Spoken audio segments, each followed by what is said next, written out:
दुनिया की नजर में जो कम योग्यता के लोग हैं उन्होंने बड़ी जबरदस्त जबरदस्त जगह बनाई है।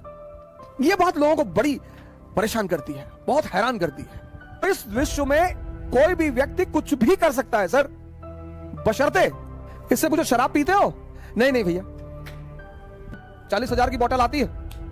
नहीं भैया, कभी कभी पी लेते हैं होली होली में, जैसे कहीं ऐसे कोई बात हो भैया तो एक आध पैक तो पी लेते हैं भैया। 99.2%, 10+2 90%। और ये आदमी जीत रहा है।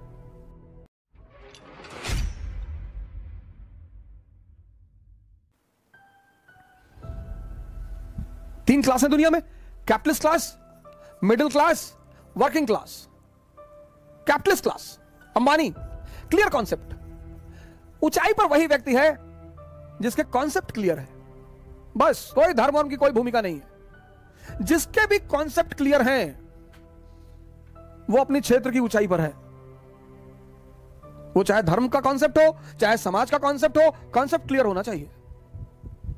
मिडिल क्लास, इसके मिक्स्ड कॉन्सेप्ट है, मिक्स्ड।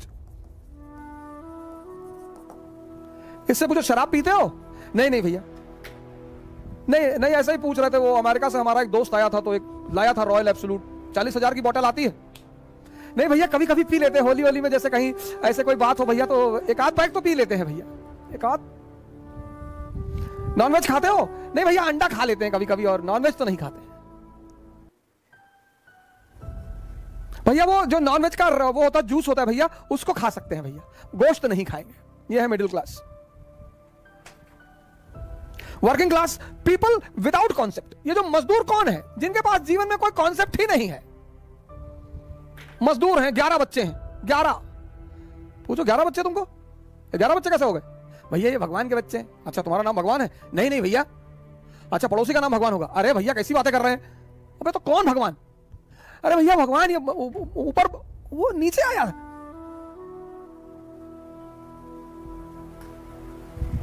दुनिया में हर वो आदमी मजदूर है जिसके अपने जीवन के कॉन्सेप्ट स्पष्ट नहीं है।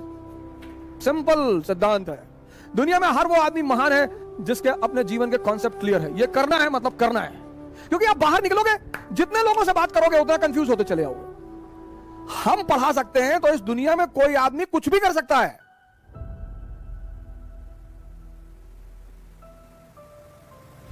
अगर हम पढ़ा सकते हैं, अगर हम बदल सकते हैं खुद को, तो इस विश्व में कोई भी व्यक्ति कुछ भी कर सकता है सर, बशर्ते उसे एक चीज करनी पड़ेगी, अपना आत्म मूल्यांकन। दुनिया में सबसे इंपॉर्टेंट चीज है डायरेक्शन। जिसको भी मिल गई और समझ में आ गई। बहुत लोगों को डायरेक्शन मिलती है, समझ में नहीं आती। तेंदुलकर और कांबली दोनों के एक ही गुरु हैं, रमाकांत आचरेकर। मानिए श्री रमाकांत आचरेकर अब तो हमारे बीच है नहीं वो, लेकिन एक आदमी क्रिकेट का खुदा बन गया, भगवान, और दूसरा आदमी तमाम योग्यता होने के बावजूद गुमनामी के अंधेरे में खो गया। मैंने कहा ना, इस दुनिया में हम सब योग्य हैं। कल मैंने आपसे एक बात कही, पता नहीं आपने ध्यान दिया कि नहीं दिया। कल मैंने आपसे एक बात कही कि इस दुनिया में सभी योग्य हैं। कोई अर्जुन है, कोई कर्ण है, और आमतौर पर ऐसा देखा गया है कि जिसको दुनिया बहुत योग्य मानती है, ये देखिए, वो असफल है जीवन में। यह बात लोगों को बड़ी परेशान करती है, बहुत हैरान करती है कि ऐसा क्यों है यार, कि एवरेज क्षमता का आदमी, अब कर्ण के सामने अर्जुन 99.2%, 10+2 90%, 99.2%, सॉरी 99.2%, 10+2 90%। और यह आदमी जीत रहा है। यह बात आपको आश्चर्यचकित नहीं करती? और ये यही नहीं है कहानी में, यह जीवन में भी है। दुनिया की नजर में जो कम योग्यता के लोग हैं उन्होंने बड़ी जबरदस्त जबरदस्त जगह बनाई है।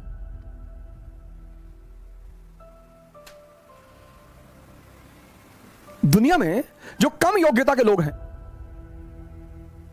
उन्होंने बड़ी जबरदस्त जबरदस्त जगह बनाई है। क्यों है ऐसा? क्योंकि जो भी संदेह के सहारे चलेगा, संदेह, जिसको भी अपने कामों पे डाउट है, इसका सारथी कौन है? संदेह, मन, शल्य। इनका सारथी कौन है? चैतन्य। ये कल मैंने आपको बताया था, कॉन्शियस। पर जीवन में ये देखो कि तुम्हारा सारथी कौन है। और जीवन 100% रिस्क है। यहां मौत को छोड़कर कुछ भी कंफर्म नहीं है। और 98% लोग इस दुनिया में 98% लोग इस दुनिया में हर चीज का कंफर्मेशन चाहते हैं। बस ये परेशान है,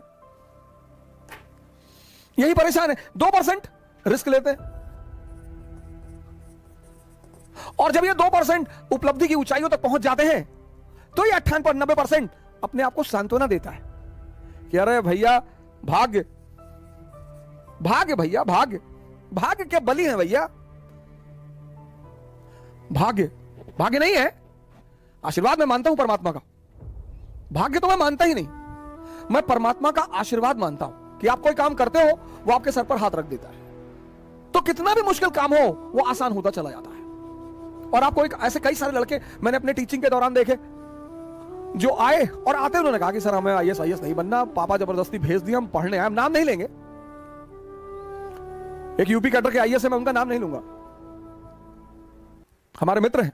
उन्होंने हमसे यही कहा था कि सर पापा जबरदस्ती भेज दिया, हम हाईकोर्ट में प्रैक्टिस करना चाहते थे और जब हमारा पढ़ने वढ़ने मन नहीं लगता है। हमने कहा बहुत जबरदस्त यार, बहुत बढ़िया, शाबाश, वेरी गुड। इतनी ईमानदारी है, इतनी ईमानदारी तो है कि तुम मानते हो कि मेरा पढ़ने में मन नहीं लगता। फिर एक बैग वो बंदा गायब हो गया। और हुआ क्या? अच्छा ग्रुप मिल गया, अच्छे लड़के मिल गए, अच्छे सीनियर मिल गए और पढ़ने में मजा आने लगा। मजा आने लगा, बंदा वो काम करने लगा।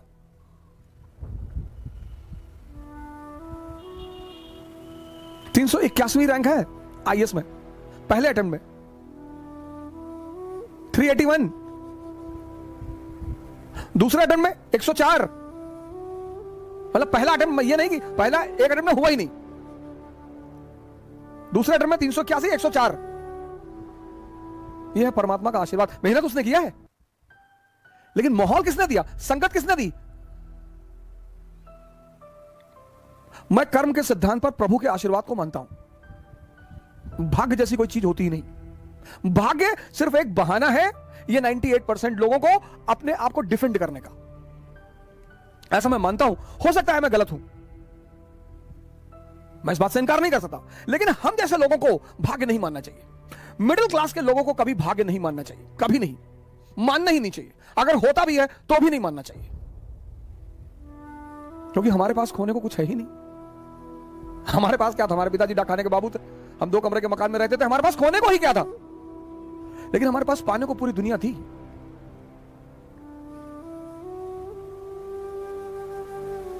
सारे फ्रंट पे लड़ रहे हैं, ये देखो, यहां तलवार चला रहे, यहां तलवार चला रहे, यहां तलवार, यहां तलवार, यहां हर तरफ।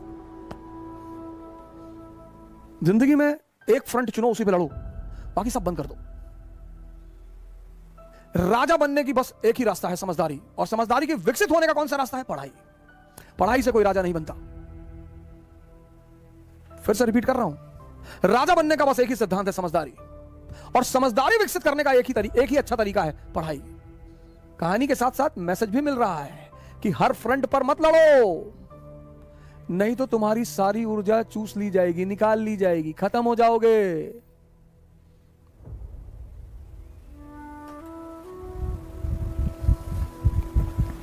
राजा बनने का बस एक ही सिद्धांत है, समझदारी का विकास। और समझदारी बढ़ाने का बस एक ही सिद्धांत है, नहीं, समझदारी बढ़ाने का सबसे अच्छा सिद्धांत है पढ़ाई। हमारे देश में लोग कहते हैं पढ़ोगे तो राजा बनोगे, बिल्कुल नहीं, सवाल ही नहीं उठता, प्रश्न ही नहीं उठता, गलत है वो। पढ़ोगे तो नौकर बन जाओगे, लेकिन हां, अगर पढ़ाई से अपनी समझदारी का विकास कर लिए तब तो राजा बनोगे।